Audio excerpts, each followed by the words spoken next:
Here we go, making really getting icy zone, flexing, I've been swerving, make it trendy, we lose sexy. Hey guys, welcome back to the channel Full House MMA. Subscribe so that you can receive notifications whenever I put out a new video. Now, UFC 271. I want to talk about one fight in particular, the one between Derrick Lewis and Tai Tuivasa. Now, I'm not typically a conspiracy theorist. I don't believe that Derrick Lewis was actually knocked out, and I'm going to tell you why. Now, no one will ever really know for sure except Derrick Lewis, and including the ref and including Tai Tuivasa. No one's going to really know for sure, but here is why I think that Derrick Lewis was actually not KO'd in that fight. So when someone loses consciousness and is falling towards the mat, it is typically their torso, their shoulders, or either their head and face that hit the canvas first. Now, the elbow that Tai Tuivasa threw that hit Derrick, it wasn't an extremely hard elbow. I understand Tuivasa's a big guy, so when you get hit with anything by a guy that size, you know, it can be lights out. But Derrick Lewis is known to be able to take a pretty good punch, and he's got stung before by some pretty heavy shots from guys where he did not go down. When Derrick begins to fall to the mat, you can visibly see him put both of his arms out in front of him towards the canvas and to soften his impact on the canvas. Now, is this something that an unconscious person can consciously do?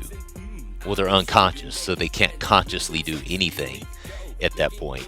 And it wasn't one of those, well, no, Corey, he was falling forward and his arms just kind of flew out. You know, that's why that happened. No, if you go back and watch it, you can see Derrick Lewis put his hands out and his hands hit the canvas. And I believe this was Derrick Lewis attempting to shield himself from the impact to the mat.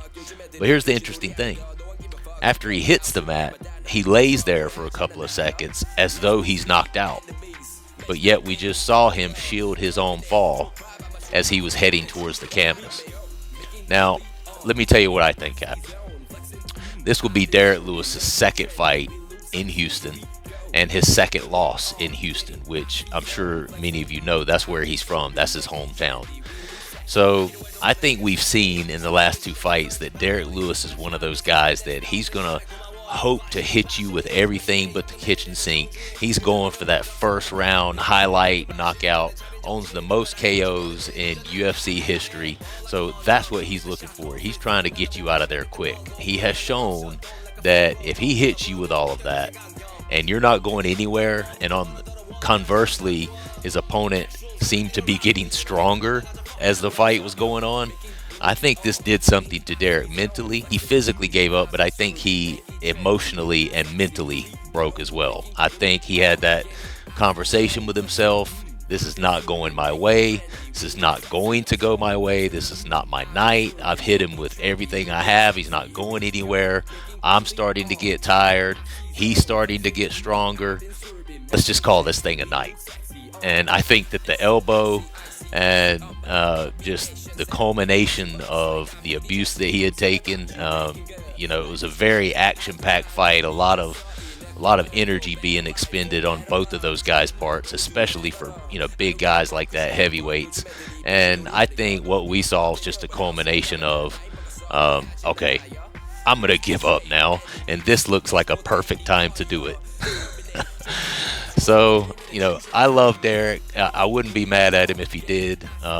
But just given everything that I've seen, I think that what we saw was that was a perfect out for Derrick. And I am not 100% convinced that Derrick Lewis was actually KO'd. That's all I got. If you haven't gone back and watched it, you should go back and watch it. It's very interesting. Pay attention specifically to how he fell and the positioning of his hands when he fell. And to me, that's the telltale sign of the fact that he may not have been KO'd. He may have actually just given up. But with that said, if that's the case, Derrick definitely should win an award, because that was a great job of acting, man. Again, I don't know that this is true, and I love Derrick. I'm not trying to deface Derrick at all. I'm a huge fan of his, and I'm a huge fan of, you know, guys who just love knocking guys out like that. So I'm a huge fan of Derrick Lewis, but that's what I saw. That's what I think possibly could have happened, and I think it was just a perfect time for him to kind of get on out of that octagon and, you know, take his money, take the loss, and, you know, live to fight another day. Please comment down below. Let me know what you think. If you think I'm off my rocker, that I'm crazy, that it was an absolute KO, and I would love to hear your thoughts on it as well. It's just something I've been thinking about, and I kind of wanted to get a video out there on it because I found it interesting how that fight ended. And I was wondering if anyone else saw that like I did. But subscribe to the channel so you can get notifications. And again, this is Corey with Full House MMA. I appreciate you guys watching. Making Billy on, getting icy zone, flexing.